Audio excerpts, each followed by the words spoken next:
Well, this is normally playoff time for the West Michigan Whitecaps. Their season, of course, canceled due to the pandemic. In their previous 26 seasons, the Whitecaps won 6 Midwest League championships. Yesterday, Larry Figursky gave us a look at the first in 1996. Tonight, the second from 22 years ago. 1998 marked just the Whitecaps' second season as an affiliate of the Detroit Tigers. 98, I think that really sealed it, and I think that that's where the fans really started to embrace about being affiliated with the Tigers. And the second of 4 under former Tigers player Bruce Fields. We had a really successful season, some really good players we put out there, and it was a fun season. And my 4 years there overall were really, really good. It just brings back fond memories. In fact, the Caps were led by a trio of former Major League players. We had a lineup that, they each had their Major League Baseball card. You had a ton of, I'm not sure what the best word is, personality on your coaching staff. Steve McCatty, former Tiger Skeeter Barnes. How much fun did you have with that group here? It was awesome. We all had a great time, and we laughed as much as we worked. Fields, McCatty, and Barnes created a fun yet driven atmosphere for a team, or at least a franchise, coming off its most successful yet disappointing season ever. We had big dreams, especially going through the season and the successes that we had. We were looking at going to the playoffs and just doing our thing, and it never materialized.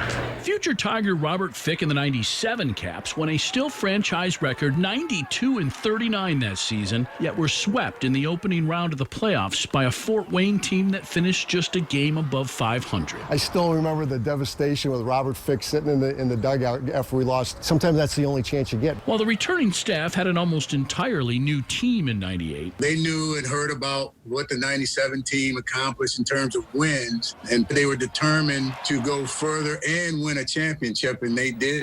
At the plate, Alex Zapata led the team with a .298 average and 11 home runs. Antoine Bunkley was right behind at .297 and 8, and led the team with 146 hits and a franchise record 91 RBI. Bunk did a great job. All the other guys, too, they all chipped in when they needed to.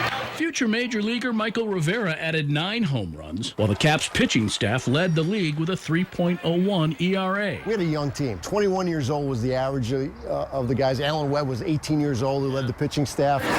Webb posted a career-high and franchise record 202 strikeouts and was one of 3 Cap pitchers to post double-digit wins, along with Mark Persales and Craig Johnson, who led the team with 14. Future Major Leaguer Matt Miller led the team with a 1.52 ERA. Jose Castillo posted the second highest save total in team history with 28, and then the Caps added Tigers' #1 pick Jeff Weaver late in the season. We had some really good pitching, and the guys knew how to pitch. That was a thing. During the dog days of late July and early August, the Caps won 9 in a row and 13 of 14, en route to posting the best record in the league at 83-57.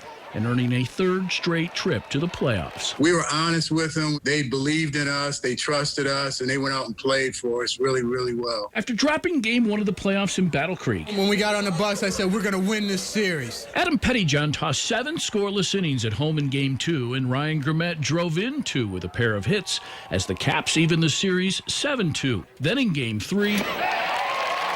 Weaver was dominant. The future Tigers struck out 14, gave up just 4 hits, and shut out the Battle Cats through 9 before Grimmett scored the game and series winner on an error in the 10th.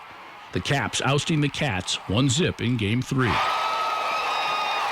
The Caps made quick work of Clinton in the semis. Shane Luke striking out 10 in 8 innings of shutout ball. The only run of Game 2 coming off a bad throw on this Grimmett-Pedro Santana double steal, as the Caps took the game 1-0 and the series 2-0.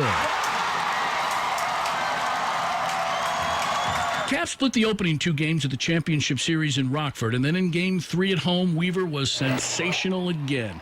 Jeff striking out 10 over 7 innings, and Brian Rios drove in a pair with this RBI double as the Caps took Game 3 4-1.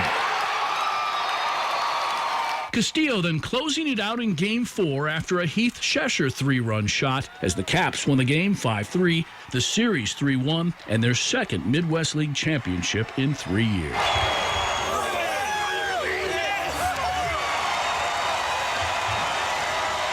your hearts want to come out, you know. You feel happy.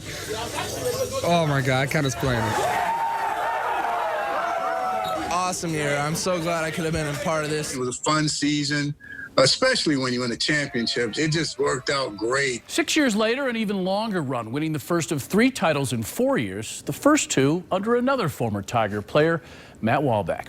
With the 98 Caps, Larry Figursky, News 8.